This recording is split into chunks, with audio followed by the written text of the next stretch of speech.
दोस्तों नमस्कार, मैं के पी सिंह। आप देख रहे हैं अपना चहेता न्यूज़ चैनल पीपल बिल। कुछ तो बात है जिसकी पर्देदारी है। महाराष्ट्र में हाल ही में 23 नवंबर जो राज्य विधानसभा के चुनाव हुए, उसके परिणाम 23 नवंबर को सामने आ चुके हैं। महायुति का जो जिसमें भारतीय जनता पार्टी शामिल है, और अब तो बल्कि ये कहा जाए कि जिसका नेतृत्व भारतीय जनता पार्टी कर रही है, उसको जितनी भारी सफलता मिली है उसका अनुमान पहले किसी ने नहीं किया, पहले कभी नहीं किया गया। तो इसलिए अब ये खोजा जा रहा है कि ज़मीनी हकीकत कुछ नज़र आ रही थी, और जो ईवीएम से जो रिजल्ट बाहर निकल के आया वो कुछ दूसरा ही है। भारतीय जनता पार्टी के नेतृत्व वाले इस महायुति गठबंधन को क्या वास्तव में कहीं पे नहीं दिखाई दे रहा था कि इतना भारी समर्थन है, बल्कि लोग तो जिस ढंग से शिवसेना में भारतीय जनता पार्टी ने तोड़फाड़ कराई और एकनाथ शिंदे की सरकार बनाई, तो उसको लेके लोगों के मन में एक बड़े वर्ग में जो भारतीय जनता पार्टी को पहले पसंद भी करता रहा था, उसके मन में ये लगा कि ये तो बड़ी अनैतिकता है। तो वो एक तरह से खिन्न हो गया था भारतीय जनता पार्टी से। तो भारतीय जनता पार्टी को एक नकारात्मक लहर का सामना करना पड़ा, भले ही वो इतनी ना हो नकारात्मक लहर कि उससे उनका जो गठबंधन है वो पिछड़ जाता, लेकिन इतना विशाल बहुमत मिलने की ये तो अनुमान जो है नहीं किया था। तो इसलिए माना गया कि इसमें कुछ ना कुछ दाल में काला है, और दाल में काला है तो जगह जगह इसकी प्रतिक्रिया महाराष्ट्र में देखने को मिली। नए जो विरोधी दल हैं, पहले तो विरोधी दल के नेता तो पहले तो एकदम जड़ हो गए। जब चुनाव परिणाम उन्होंने देखे तो पहले तो वो एकदम जड़ हो गए, लेकिन उसके बाद में फिर वो तथ्य खोज कर लाए। तो उसमें तो जो है बहुत ही संदेह उत्पन्न करने, चुनाव आयोग की पे और ईवीएम पर संदेह उत्पन्न करने के कई तथ्य सामने आ गए। तो अभी फिलहाल जो बात हो रही थी, जिस पर हम कह रहे कि कुछ तो बात है जिसकी पर्देदारी है, वो जो है कहावत इसलिए याद आई कि एक महाराष्ट्र में एक विधानसभा क्षेत्र है मालसिरस। इस मालसिरस में वैसे तो राष्ट्रवादी कांग्रेस पार्टी शरद पवार के उत्तम राव जानकर ही जीते हैं, जो पहले भी जीतते रहे हैं। लेकिन एक गांव है और उस गांव का नाम है, सोलापुर जिले में पड़ता है, माकरबाड़ी। इस माकरबाड़ी गांव में जो वोट पड़े हैं वो उत्तम राव जानकर को तो केवल 843 मत मिले, और उनके जो प्रतिद्वंदी भारतीय जनता पार्टी के उम्मीदवार हैं राम सातपुते, उनको जो है करीब 1003 वोट मिले। तब गांव वाले इसको बता रहे कि ये तो जो है ये बात हजम नहीं की जा सकती, क्योंकि इसमें पिछले कई चुनाव हुए जिनमें जो है 80% मत हमेशा इनको मिलते रहे हैं। जो राष्ट्रवादी कांग्रेस पार्टी शरद पवार के उम्मीदवार हैं उत्तम राव जानकर, उनको मिलते रहे। और गांव वाले कह रहे कि इस बार में भी गांव में ज़्यादातर लोगों ने उन्हीं को वोट दिया। फिर ऐसा कैसे हो गया कि उन्हें वोट कम दिखाए जा रहे हैं, जो ईवीएम मशीन से उनके पक्ष में वोट कम निकले और भारतीय जनता पार्टी के उम्मीदवार के पक्ष में ज़्यादा वोट निकल आए। उन्होंने कहा कि हो सकता है अगर ये केवल एक संयोग है तो हम इसको टेस्ट करके देख लेते हैं। तो उन्होंने कहा कि हम गांव में एक मॉक जो है वो वोटिंग फिर से मॉक वोटिंग आयोजित कराएंगे बैलेट पेपर से, और फिर हम देखेंगे कि बैलेट पेपर से जो है जो रिजल्ट आता है बैलेट पेपर से वोट पड़ने से, और उसमें जो ईवीएम से रिजल्ट आया है तत्काल ही उसमें कितना अंतर है। अगर ईवीएम का जो रिजल्ट आया है वो अगर सही है तो फिर लगभग वही रिजल्ट बैलेट पेपर में भी डालने में आना चाहिए, और अगर नहीं है तो फिर इसका मतलब है कि गड़बड़ी ईवीएम में गड़बड़ी संभव है, और ईवीएम में इस मतदान केंद्र पर गड़बड़ी हुई है। और उन्होंने कहा कि उन्होंने इसके लिए मतदान की तिथि तय की थी, 3 दिसंबर तय की थी, और इसके लिए उन्होंने ये नहीं कि वो मनमानी नहीं न होती न दिखे, ये बैलेट पेपर से जो वोट आयोजित कराने जा रहे थे, उसमें जो है कहीं से जो राष्ट्रवादी कांग्रेस पार्टी शरद पवार गुट के उम्मीदवार हैं, जो नवनिर्वाचित विधायक हैं, उनके जो है उनकी कोई उनके समर्थकों की कोई मनमानी होती नजर ना आए, तो इसलिए उन्होंने मालसरस के जो तहसीलदार हैं उनको पत्र लिखा था कि आप हमें सरकारी कर्मचारी उपलब्ध कराएं ताकि उनकी देखरेख में ये बैलेट पेपर से मतदान हो और उसकी उसमें निष्पक्षता रह सके और निष्पक्षता दिख भी सके। तो अब कायदे से अगर ग्रामीणों के संतोष के लिए ये हो जाना चाहिए, तो और ईवीएम पे इतनी उंगलियां उठ रही हैं, तो उसकी एक काट का सरकार सत्ता पक्ष के पास में एक बहुत अच्छा मौका था, चुनाव आयोग के पास में एक बहुत अच्छा मौका था, तो उनको इसमें कोई गैरकानूनी बात भी नहीं थी, उनको करा लेना चाहिए। ये जो है गांव वालों को अपनी मंशा जो है पूरी करने में मदद करनी चाहिए थी, और केवल एक ही तो मतदान केंद्र की बात थी, उसमें तो मान लीजिए कि पूरी प्रक्रिया ईवीएम की और ईवीएम से जो है जो बात कही जा रही है कि ईवीएम को विपक्ष मांग कर रहा है कि ईवीएम से मतदान कराने की कार्रवाई बंद की जाए, ईवीएम को हटाया जाए और फिर से वही बहाल किया जाए कि जिसमें बैलेट पेपर से चुनाव होते थे। तो वो कह रहा है कि अब ये संभव नहीं है, चुनाव आयोग कहता, तो मान लीजिए। लेकिन एक में ये लिटमस जो टेस्ट गांव वालों की तरफ से ही मार्कर बाड़ी में जो कराया जा रहा था, तो इसमें तो दूध का दूध और पानी का पानी साफ करने के लिए अगर ईवीएम सही है तो इसमें तो कोई बात नहीं थी कि उससे चुनाव आयोग उससे कतराता, बल्कि चुनाव आयोग को तो इस प्रयोग को में मदद करनी चाहिए। पर चुनाव आयोग के जो है इशारे की वजह से वहाँ के मालसरस के तहसीलदार ने कोई सरकारी कर्मचारी उपलब्ध कराने की तो हामी नहीं भरी, ये तो एक बात अलग है ही। साथ साथ में ये हुआ कि मतदान के एक दिन पहले ही जो ये बैलेट पेपर से मतदान होने वाला था, जो पुनर्मतदान होने वाला था, अनौपचारिक पुनर्मतदान, तो इसके एक दिन पहले से ही उस गांव में जो मार्कर बाड़ी गांव है उसमें कर्फ्यू लगा दिया गया, और वहाँ के जो डिप्टी एसपी है उस इलाके के, उन्होंने जो है विधायक जानकर को बुलाया, ग्रामीणों को बुलाया और उन्हें धमकाने वाले अंदाज में उनसे बात की कि ये गैरकानूनी है बैलेट पेपर से मतदान कराना, और अगर किसी ने अगर ऐसा किया तो जो भी वो पहला वोट डालने आएगा उसको तत्काल दबोच लिया जाएगा और उस पर मुकदमे लाद के और उसको जेल भेज दिया जाएगा। तो अब जो है उन्होंने देखा कि माहौल ख़राब हो रहा है, तो जानकर ने फिर ग्रामीणों से बात की। उन्होंने कहा कि ग्रामीणों और पुलिस के बीच में संघर्ष हो सकता है, अगर ग्रामीण अपनी पे अड़ गए तो अंत में फिर जो है पुनर्मतदान कराने का वहाँ से वो फैसला वापस ले लिया गया। अब ये कहा जा रहा है कि पुनर्मतदान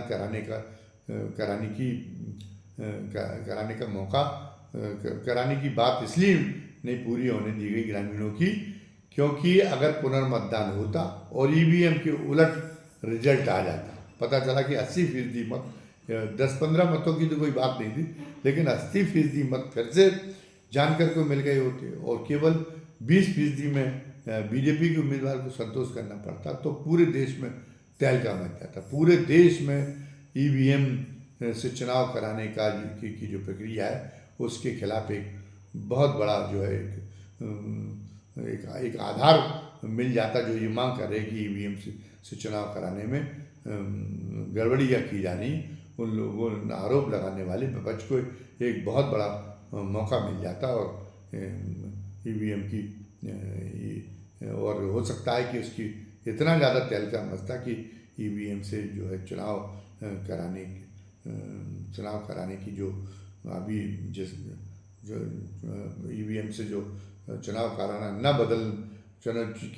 ईवीएम से चुनाव कराने की प्रक्रिया न बदलने का जो दृढ़ निश्चय अपनाए हुए चुनाव आयोग, उसे उस दृढ़ निश्चय से अपने कदम वापस खींचने पड़ते और हो सकता है कि फिर वही नौबत आ जाती कि बैलेट पेपर से चुनाव हो जाते। तो ये कहा जा रहा है कि इसमें जो ये कर्फ्यू लगा के ग्रामीण उस गाँव में जहाँ पुनर्मतदान ग्रामीण अपनी तरफ से करा रहे थे, वो ये उस वहाँ पे कर्फ्यू लगा के वहाँ के मतदाताओं को धमका के जो सरकार और चुनाव आयोग ने इन्वॉल्वमेंट किया है, वो उससे उसका ये ये जो है उसकी कलई खुल गई और ये बिल्कुल जाहिर हो गया कि कुछ ना कुछ तो बात है। ईवीएम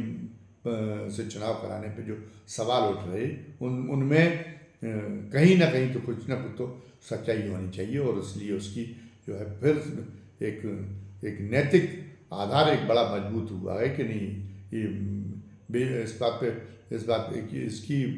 अच्छी तरह समीक्षा होनी चाहिए कि क्या वास्तव में जो कहा जा रहा है कि ईवीएम पूरी तरह सेफ है, उसमें पूरी तरह सुरक्षित है, उसमें मतदान कराना, उसमें गड़बड़ी नहीं हो सकती। इस पर नए सिरे से विचार करना चाहिए और जो है उसकी फिर एक बार एक समीक्षा होनी चाहिए। ये एक आधार तैयार हो गया। और पहले शुरू में जो चुनाव हुए उन शुरू के चुनाव में गड़बड़ियाँ होती थी। कांग्रेस तब जो है सत्ता में थी, उसने गड़बड़ियाँ कराई, लेकिन वो लोकतंत्र की प्रिमिटिव स्टेज थी। उसके बाद में उत्तर प्रदेश में जो समाजवादी पार्टी का के शासन में जो चुनाव का जो पैटर्न था उसमें भी, या बिहार में जो था उसमें भी बड़ी धांधली, बड़ी अराजकता होती थी। बैलेट पेपर से जो चुनाव कराए जाते थे, तो चुनाव प्रक्रिया पहले भी मतदान बहुत ही दोष रहित नहीं थे। पहले भी मतदान में गड़बड़ियाँ होती थी और सत्तारूढ़ पार्टी अपनी दबंगई दिखाकर और ये गड़बड़ियाँ करा लेती थी। लेकिन आज जो है अब आज स्थितियाँ बदल चुकी हैं।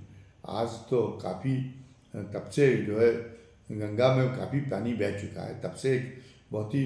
उन्नत लोकतंत्र माना जाने लगा कि भारत में कायम हो चुका। और वो जो उन्नत लोकतंत्र कायम होने की जो भारत की छवि है, उसमें भी अगर ये हो कि नहीं अभी भी गड़बड़ियाँ हो रही हैं और मशीन के माध्यम से गड़बड़ियाँ हो रही हैं और तमाम तरीके से गड़बड़ियाँ हो रही हैं, तो ये बहुत ही दुर्भाग्यपूर्ण है। और इस युग में जबकि भारत एक महाशक्ति के रूप में आंका जा रहा है, उसकी एक अलग टाइप की एक प्रतिष्ठा है, एक प्रतिमान के रूप में वो विश्व रंगमंच पे स्थापित हो चुका है। और तब भी ये हो कि नहीं सत्ता पक्ष जो है गड़बड़ियाँ करा के और चुनाव जीतता है और सत्ता में बरकरार रहने की जो अपना सुनिश्चित करता है कि वो सत्ता में बरकरार रहे। तो ये जो है इसका मतलब तो ये तो फिर वो पाकिस्तान की पंक्ति में और तमाम सारे बांग्लादेश की पंक्ति में और उसमें खड़ा हो जाएगा, जहाँ पे जो बहुत ही पिछड़े देश माने जाते हैं, जहाँ पे मानी जाती है कि कोई व्यवस्था सुचारू रूप से काम नहीं कर पा रही है, तो उन देशों की तरह जहाँ पे अराजकता जैसी माहौल है, कोई एक व्यवस्था कोई व्यवस्था एक सुव्यवस्था कहीं वहाँ स्थापित नहीं है, तो उन देशों की पंक्ति में खड़ा हो जाएगा। तो अकेले ईवीएम का मसला ही नहीं है, और भी कई है। आज ही सुप्रीम कोर्ट ने एक ये जो है चुनाव आयोग को एक नोटिस जारी किया है, एक याचिका वहाँ पे चुनाव आयोग में जो है इंद्र प्रकाश सिंह ने दायर की थी। इंद्र प्रकाश सिंह नाम के सज्जन ने सुप्रीम कोर्ट में एक याचिका दायर की थी और उसमें ये कहा था कि ये जो चुनाव आयोग ने फैसला किया है कि हर मतदान केंद्र पर जो तय है कि अधिकतम 1200 मतदाता होंगे, उसको बढ़ा के 1500 करने का जो फैसला किया है, ये फैसला बिल्कुल उसका गलत, क्योंकि उसके पास में कोई ऐसा डाटा नहीं है। 2021 की जनगणना हुई नहीं है, तो आखिर उसका क्या आधार है ये जो है इतने मतदाताओं को हर मतदान केंद्र पे बढ़ाने का उसका क्या आधार है, क्यों उसने किया। और इसकी वजह से वहाँ कई तरह की जो है चुनावी प्रक्रिया के प्रभावित होने की कई स्थितियाँ पैदा हो गई हैं। इसको उन्होंने कहा कि ऑपरेशनल स्किल पर प्रभाव पड़ा है मतदान की, क्योंकि लगभग 20% मतदाता इससे एक मतदान केंद्र पर बढ़ते, और 20% मतदाता का बढ़ने का मतलब है कि 5 बजे जब मतदान समाप्त हो जाता उसके बाद में भी मतदाताओं की लंबी लाइनें लगी रहना। तो ये न तो ये ठीक है और ना ही ये ठीक है कि बहुत सारे मतदाता जब ये देखें कि इतनी देर तक उनको इंतज़ार करना पड़ेगा मतदान करने के लिए कि मतदान का जो निर्धारित समय है वो भी समाप्त हो जाए, उसके बाद में भी लाइन लगी रहे, तो उसमें से बहुत से मतदाता ऊब कर और या खिन्न होकर मतदान करें ही नहीं। तो ये भी जो है ये भी गलत है। तो ये इन सारे पहलुओं पर चुनाव आयोग ने विचार नहीं किया और किसको लाभान्वित करने के लिए चुनाव आयोग ने ये मनवाना अपना निर्णय थोपा कि नहीं 1200 की बजाय 1500 तक एक मतदान केंद्र पर रह सकते हैं, हो सकते हैं मतदाता। तो इस पर सुप्रीम कोर्ट ने इसको जो है इस याचिका को स्वीकार कर लिया और 3 हफ्ते का समय दिया है कि चुनाव आयोग इस पर जो है वो अपना एक हलफनामा दायर करे कि इसका क्या औचित्य है जो उन्होंने ये फैसला किया, और जो हलफनामा पेश करे हमारे सामने उस हलफनामे की एक कॉपी याची यानी इंद्र प्रकाश सिंह को भी उपलब्ध कराई जाए, ये उन्होंने कहा। तो एक तो ये आया कि चुनाव आयोग ने क्या ये जो फैसला लिया है कि एक मतदान केंद्र पर हर 1200 की अधिकतम सीमा की बजाय 1500 तक की मतदाताओं की अधिकतम सीमा तय करती है, क्या ये जो है जो उसने जो जवाब दिया कि 2019 के बाद से ही बढ़े हुए मतदाताओं को एडजस्ट करने के लिए ये किया जा रहा है, हर मतदान केंद्र पर मजबूरी में मतदाता बढ़ाए जा रहे हैं, और ये पूरी कार्रवाई जो है वो सारे राजनीतिक दलों के प्रतिनिधियों को विश्वास में लेकर किया जा रही है, ऐसा चुनाव आयोग के वकील मनिंदर सिंह ने किया। तो क्या ये जो है जो उसने जो मासूम सफाई पेश की है प्रारंभिक रूप से सुप्रीम कोर्ट के सामने, क्या वो ये सही है या किसी पक्ष को लाभान्वित करने के इरादे से उसने जो है ये मनमाना फैसला किया है? ये अब सुप्रीम कोर्ट जब इसका पूरा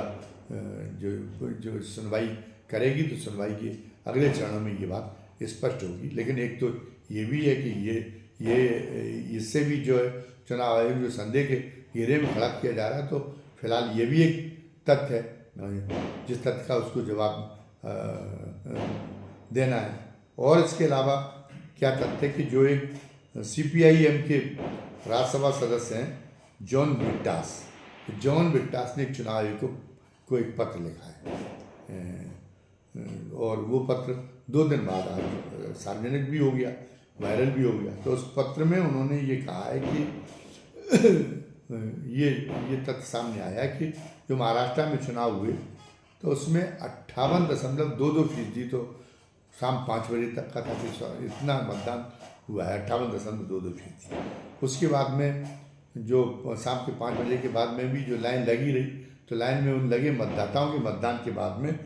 11:30 बजे जो आंकड़ा सामने आया तो उसमें बताया गया 65.02% मतदान हुआ है। और उसके बाद में काउंटिंग की कुछ घंटे पहले फिर जो चुनाव आयोग ने आंकड़ा जारी किया तो उसमें बताया गया कि 66.05% मतदान हुआ है। तो उन्होंने कहा कि जो 7.83% का अंतर आया है, ब्रिटास ने कहा कि ये अंतर बहुत ही संदेह पैदा करने वाला है, और इसमें 76 लाख मतदाता बढ़ गए। जो मतदान जो प्रारंभिक आंकड़ा था कि नहीं केवल इतना मतदान हुआ है, तो उसमें 76 लाख मतदाता बढ़ गए। और उन्होंने कहा कि ये इतने मतदाता झारखंड में जो चुनाव हुआ है वहाँ नहीं बढ़े। वहाँ पर जो है अंतिम आंकड़े, वहाँ 2 चरणों में चुनाव हुआ। एक चरण में तो जो 5 बजे आंकड़े जारी किए हुए थे, और उसके बाद में जो अंतिम आंकड़े जारी किए हुए उसमें केवल 1.79% का अंतर है। और दूसरा जो दूसरे चरण का जो जारी हुआ उसमें तो 0.86% का ही अंतर है। और ये जो महाराष्ट्र में इतनी ज़्यादा बढ़ोतरी हुई कि 7.83% मतदान अंतिम आंकड़ों में बढ़ गया। तो यहाँ पे महाराष्ट्र में भारतीय जनता पार्टी नीति गठबंधन की विजय हुई, और यहाँ पे झारखंड में जो है वो ये झारखंड मुक्ति मोर्चा के नेतृत्व वाला गठबंधन सत्ता में बरकरार रहा। तो उन्होंने कहा कि इतना दोनों के बीच में अंतर क्यों है? अगर यहाँ पे केवल 2% भी अंतर नहीं पड़ा तो वहाँ पे भी महाराष्ट्र में भी इतना ही रहना चाहिए। महाराष्ट्र में कैसे 7.83% मतदाता बढ़ गए। अंतिम आंकड़े जारी करते करते चुनाव आयोग के कैसे बढ़ गए, तो उनका कहना है कि और इसकी वजह से सत्तारूढ़ पार्टी को, सत्तारूढ़ गठबंधन को वहाँ अप्रत्याशित सफलता मिल गई। तो वो ये जॉन ब्रिट्टास ये कहना चाह रहे हैं कि नहीं, कुछ ना कुछ गड़बड़ी हुई है, चुनाव आयोग की नीयत साफ नहीं है। चुनाव आयोग कहीं ना कहीं मतलब ये जो है एक वो काम कर रहा है। चुनाव आयोग कहीं ना कहीं जो है सत्ता पक्ष को चुनावी सफलता दिलाने में वो मतलब ये कहना चाह रहे हैं कि उसमें कहीं ना कहीं वो जो है गड़बड़ी करके और उसको सहयोग करने का काम कर रहा है। फिलहाल अभी ये चुनाव आयोग इसका क्या जवाब देता है, ये एक देखने वाली बात होगी। और क्या था, इस बीच में ये हुआ कि 137 ईवीएम के, क्योंकि सुप्रीम कोर्ट ने एक आदेश दिया था कि किसी निर्वाचन क्षेत्र में अगर प्रथम, द्वितीय या तीसरे स्थान पर रहने वाले उम्मीदवार को ये शक है कि चुनाव के मतदान में साफ सुथरे ढंग से नहीं हुए हैं, तो 5% जो